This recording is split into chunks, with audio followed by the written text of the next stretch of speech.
So, I'm sure by now all of you have heard of Alexandria Ocasio-Cortez, who has made her name by criticizing billionaires, the 1%, and big business. However, there's one billionaire she's never going to criticize, and that's George Soros, and the reason being it's his media empire that has propped her up and brought her into prominence.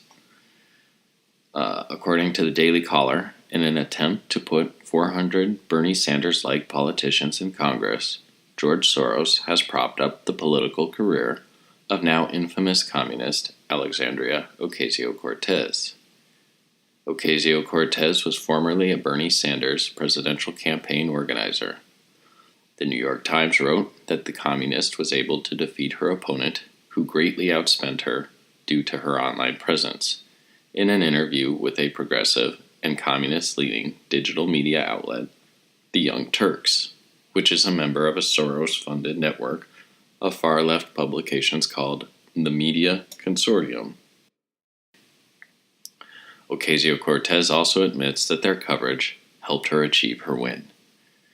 And the link gets stronger. Cenk Uygur, a member of the Soros-funded media, founded one of the two political groups responsible for asking Ocasio-Cortez to run, the Justice Democrats.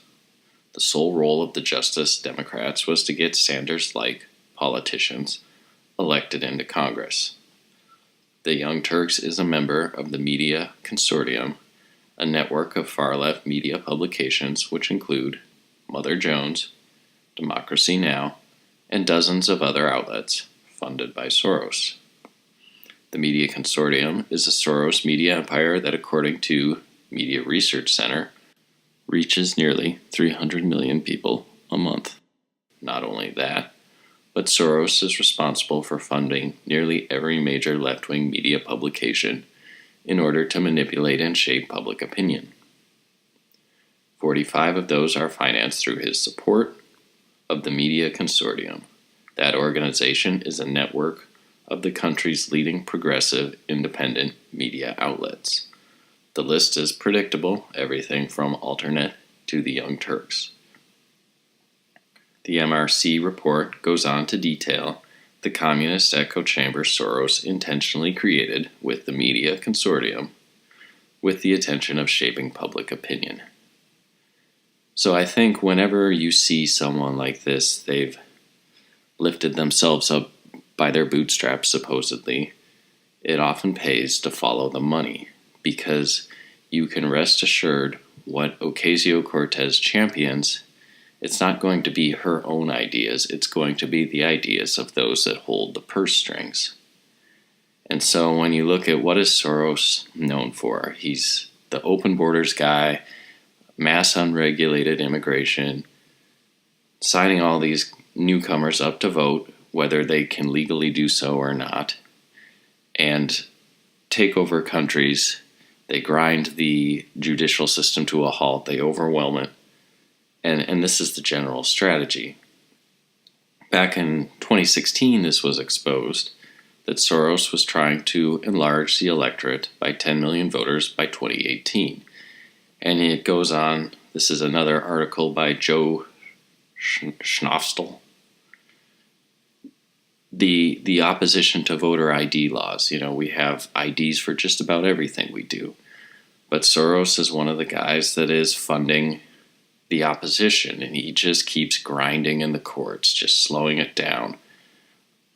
And this was revealed here by this DC Leaks, and they showed the tactics that they were trying to use just to basically gerrymander through demographics. The leaked documents help explain why Soros has quietly funded efforts to battle voter identification laws and target Democratic trending voters for registration. So this all boils down to power.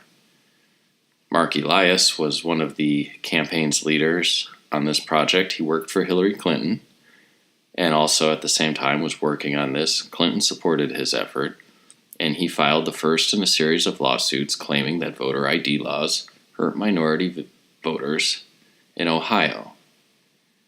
He filed the Ohio lawsuit on behalf of a group called the Ohio Organizing Collaborative. That group was later replaced when it was investigated by a state criminal agency for allegedly forging signatures and registering dead people to vote. And so we've all heard those kind of stories, Mickey Mouse and so on. So the article ends here. George Soros is involved in every aspect of manipulating the rules of American elections, Adams told the Washington Free Beacon. From funding Pew's efforts to centralize election administration to fueling litigation that attacks election integrity laws, to fanning the flames of racial agitation and polarization, Soros dollars are doing all they can to fundamentally transform American elections. And so Ocasio-Cortez, AOC, she's just a cog in this much bigger wheel. She was one of 400 attempts to get people in key positions, to keep the borders open, to continue to flood the country, get undocumented people voting, and overwhelm the local populace. And basically, in the end, centralize government control, have everything government run. It's the big communist dream. So there's an amusing way that Hungary is fighting back against this. And George Soros is a Hungarian Jew. This is his home country, and he's not welcome in Hungary anymore. But Hungary has a strategy to deal with this particular technique that maybe Donald Trump should look into. So, this was by the Free West Media. Hungary's unique solution to the Soros strategy. It is well known that Hungary put up a border fence, but how does it really work to keep migrants out? It appears to be a multiple-layer border fence stopping illegal migration to the country almost totally. The legal framework is nothing short of astounding. The main ruse of all Soros-funded NGOs is constant litigation, and we talked about that. Today, most illegal immigrants enter the countries in the EU legally, but overstay or violate whatever visa they may have obtained. When the illegals get detained, waiting for a deportation trial, lawyers employed by NGOs funded by billionaire George Soros have unlimited funds to plead for their release. The litigation overcrowds detention centers because the longer the deportation legal process takes, the fewer deportations can be carried out. If the detention center overflows, the authorities have no other option but to let the low-risk migrants back into the population, where they disappear. This is called catch and release. Okay, we have a similar thing here in America that the Democrats are in favor of, done to prevent the system from becoming overburdened. The genius solution of the Viktor Orban government to this particular problem is the border fence is not actually on the border. It is situated a few meters from it. So there is a strip of land which is legally Hungary before the migrants hit the fence. In some zones, the border fence cuts deep into Hungarian territory, creating large areas of Hungary outside the fence. These are called transit zones. So if you look at here, this guy is still in Hungary because the border fence is here, and this bit of land right here is still Hungarian territory before you get another border. So when a migrant is caught inside Hungary, he is instantly transferred to the transit zone. That's where this gentleman here is standing, would be the transit zone, through one of the gates. This is not deportation, but detention as a migrant is still in Hungary. Lawyers from the NGOs can do nothing to intervene, since there are no legal remedies available to migrants technically still inside Hungary, right here. He's technically inside Hungary, just on the other side of this fence. The migrant is able to approach one of the barracks set up inside these zones where he could present an asylum request, wait for its processing, and subsequent court appeal if he is rejected. The point is that, well, the migrant is waiting, he is outside of the fence, so he is not actually in Hungary, although legally he is.